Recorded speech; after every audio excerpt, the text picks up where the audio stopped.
হামজা চৌধুরী। হামজা চৌধুরী বাংলাদেশি বংশোদ্ভূত যুক্তরাজ্যের পেশাদার ফুটবল খেলোয়াড়। বাংলাদেশের জাতীয় ফুটবল দলের হয়ে খেলার আনুষ্ঠানিক অনুমতি পেয়েছেন 19 ডিসেম্বর 2024 সালে। 19 ডিসেম্বর 2024 বাংলাদেশের জাতীয় ফুটবল দলের হয়ে খেলার আনুষ্ঠানিক অনুমতি পেয়েছেন 19 ডিসেম্বর 2024। বর্তমান ক্লাব ইংল্যান্ডের Sheffield United football club Leicester city হতে ধারে। শেফিল্ড ইউনাইটেড ফুটবল ক্লাব দক্ষিণ এশিয়ার মধ্যে ইউরোপের ক্লাবে সর্বোচ্চ পারিশ্রমিক পাওয়া খেলোয়াড় হামজা চৌধুরী। সম্প্রতি দেওয়ান হামজা চৌধুরী বাংলাদেশে আসেন 17 মার্চ 2025 সালে। বাংলাদেশের হয়ে প্রথম ম্যাচ খেলেন ভারতের বিপক্ষে 25 মার্চ 2025 সালে। বাংলাদেশ ক্রিকেট বোর্ডের বর্তমান সভাপতি আমিনুল ইসলাম বুলবুল। বাংলাদেশের জাতীয় ক্রিকেট দলের বর্তমান কোচ পুরুষ ফিলিপ ভ্যারন্ট সিমন্স ওয়েস্ট ইন্ডিজের। বাংলাদেশ জাতীয় ক্রিকেট দলের বর্তমান কোচ পুরুষ ফিলিপ ভ্যারন্ট সিমন্স ওয়েস্ট ইন্ডিজের। জাতীয় মহিলা ক্রিকেট দলের প্রধান কোচ হাসান তিলকারাতনে।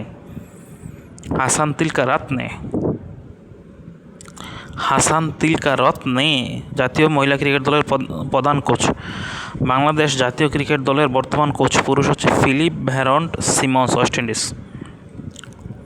জাতীয় মহিলা ক্রিকেট দলের অধিনায়ক ওয়ানডে এবং টি-20 দুইটাতেই। জাতীয় মহিলা ক্রিকেট দলের অধিনায়ক নিগার সুলতানা জ্যোতি। জাতীয় মহিলা ক্রিকেট দলের অধিনায়ক ওয়ানডে এবং টি-20তে নিগার সুলতানা জ্যোতি। জাতীয় পুরুষ ক্রিকেট দলের অধিনায়ক টি-20তে নিটন কুমার দাস, ওয়ানডেতে মেহেদী হাসান মিরাজ, টেস্টে নাজমুল হাসান শান্ত।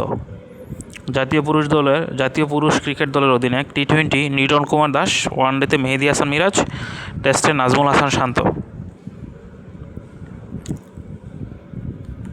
ফুটবল ব্যালন ডি'র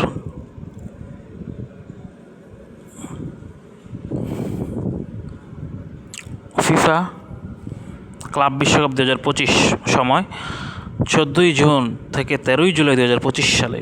স্বাগতিক দেশ যুক্তরাষ্ট্র, চ্যাম্পিয়ন চেলসি। এটা তাদের দ্বিতীয় শিরোপা এটা চেলসির। সেরা খেলোয়াড় কোল পামার, চেলসি। সেরা গোলরক্ষক রোবর্তো Sanchez, Chelsea.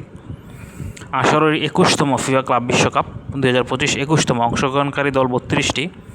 Runners up Paris Saint Germain বা পিএসজি। সেরা যুবে খেলোয়াড় দেজিরে দুয়ে, পিএসজি। শীর্ষ গোলদাতা ছিল Gonzalo Garcia, Di Maria, Marcos Leonardo, Serhou Guirassy. FIFA club বিশ্বকাপ 2025 শীর্ষ গোলদাতা ছিল Gonzalo Garcia, Di Maria, Marcos Leonardo, Serhou Guirassy. অংশগ্রহণকারী দল 32টি। আসর হচ্ছে 21তম।